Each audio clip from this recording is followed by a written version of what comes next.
Hello students, आप सब कैसे हो। आप सबका मेरी हिंदी व्याकरण की वीडियो में स्वागत है। तो लो, आज मैं कल के टाइम पर ही आपके लिए छंदों की प्रश्नावली लेकर आई हूँ, जो कुछ क्वेश्चन ये महत्वपूर्ण आपके लिए होंगे। तो पहले क्वेश्चन पे चलते हैं बिना देरी किए हुए।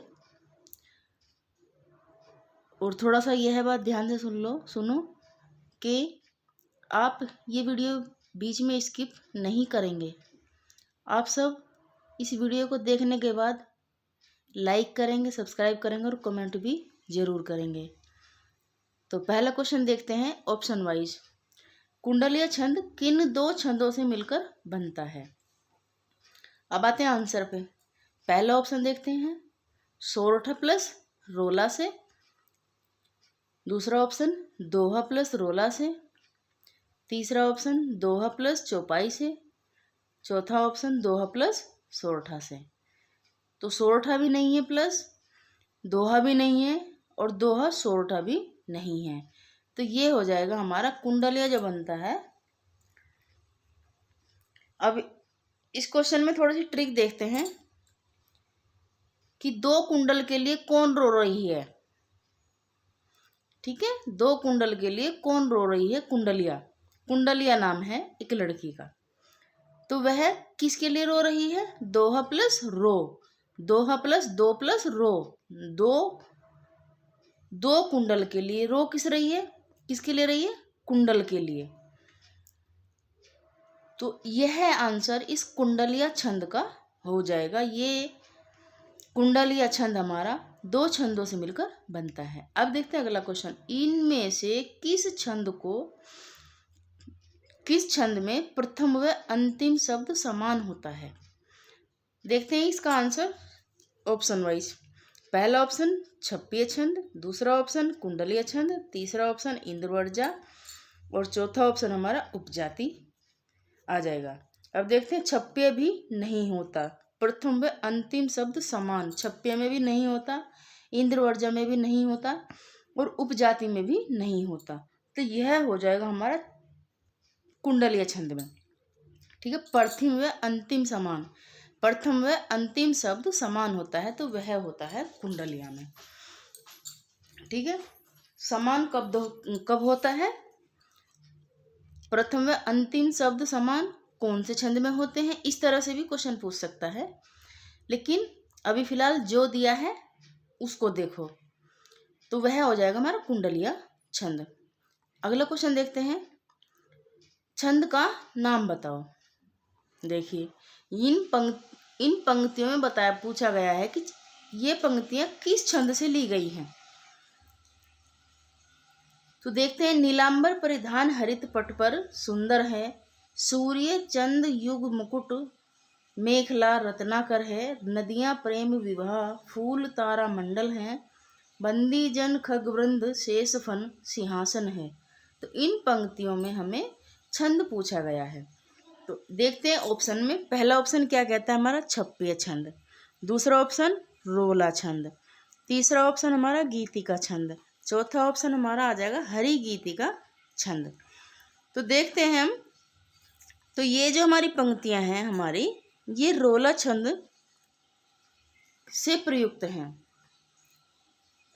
और यही इसका आंसर हो जाएगा।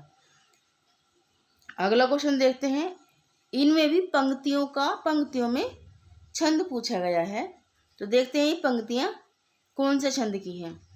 श्री गुरु चरण सरोज रज निज मनु मुकुरु सुधारी, वर्णव रघुवर विमल जसु जो दायक फल चारी। इसमें छंद पूछा गया है। तो आंसर में देखते हैं ऑप्शन वाइज। ऑप्शन नंबर 1 आ जाएगा हमारा दोहा, दूसरा ऑप्शन हो जाएगा हमारा सोरठा, तीसरा ऑप्शन हो जाएगा हमारा रोला और चौथा ऑप्शन हो जाएगा हमारा बरवे। तो देखते हैं, यह बहुत ध्यान से कई बार आ चुका है ये और आने की उम्मीद भी है। तो इस उदाहरण को, इन पंक्तियों को आप ध्यान से देखो। श्री गुरु चरण सरोज रज, तो यह हमारा दोहा छंद से लिया गया है इन पंक्तियों को।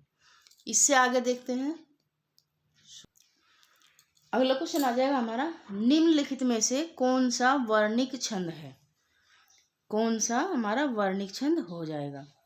आंसर में देखते हैं, पहला ऑप्शन छप्पीय छंद, दूसरा ऑप्शन सोरठा छंद, तीसरा छंद उपेंद्र वर्जा छंद, चौथा ऑप्शन हमारा रोला छंद।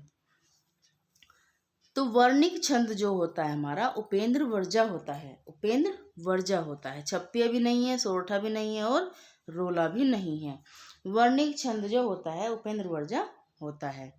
अब देखते हैं अगला क्वेश्चन, फिर पंक्तियों से पूछा गया है। इसमें भी छंद ही पूछा गया है।